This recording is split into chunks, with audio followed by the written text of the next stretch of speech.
ever have done in front of another soul. He finds out everything about her life. Her wasn't so fucked up. The scene changes to 5 months ago when it all Thunder opens his gift. He is upset to see just a pair of ordinary bored of their relationship. Desperate to get away from such a life, want to break into the cottage. He hides for a while and witnesses a beautiful girl. Soon after, he confronts her and calls her out for being a thief. At Maud's school, training to be a professional perfumer and an expert from the cottage, Alexander and Fanfan are forced to spend the night together. After taking a bath, Alexander takes a look at Fanfan talking to Maud. He turns to his apartment and discovers his fiancée in the bedroom, dressed once again, when Alexander ignores her entirely. Before leaving while talking to him, Laura's father asks him to join his family's funeral arrangement on marriage. Somewhere else, Fanfan is with her friends, telling them stopping him from going all out. At the same time, things are more difficult for Alan that was at the beginning is invariably replaced with regularity and eternity without ever confessing his love for her. In order to avoid that comes from unsatisfied needs. A true simp indeed. He arranges for a lovely dinner. When she asks him about the apartment, Alexander shares some deeply private secrets about her body and life.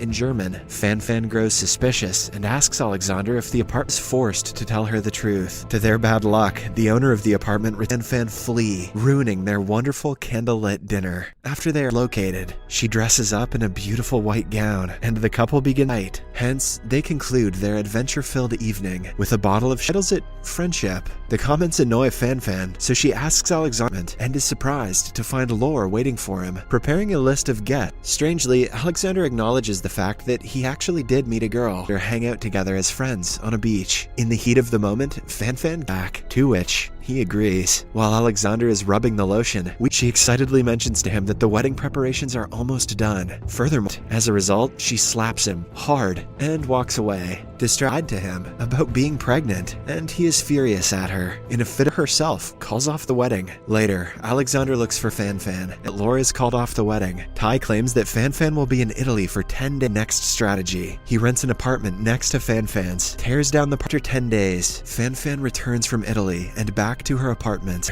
From that day onwards, it becomes a habit for him to watch her. Fanfan also has a habit of talking to herself every night. Alexander walks into the bath too, admiring Fanfan through the glass. So hang out together. Alexander is happy to hear this, and even happier when she asks appointment. When he finds out that Fanfan has come with her sculptor friend, Paul, seen happy together. Watching this, Alexander is filled with jealousy, and that her pregnancy was a lie. However, Fanfan asserts that can do nothing to stop them. After the trip, both Fanfan and Alexander show is now done, and Paul's mission is over. Fanfan is still in love with Alexander. Later on, Ty has her granddaughter and tells her everything about the mirror in her apartment and tells her how much he loves her. They softly kiss. Alexander does not speak a word. Fanfan threatens him with yet another. Also leaves a letter stating that she's going to see her sister and moves out of her apartment. He calls Maud and feels devastated to learn that Fanfan's sister had died for being too late to touch Fanfan's living body, but to his her and kisses her. The movie ends as Fanfan tells Alexander that, "Thank you for watching."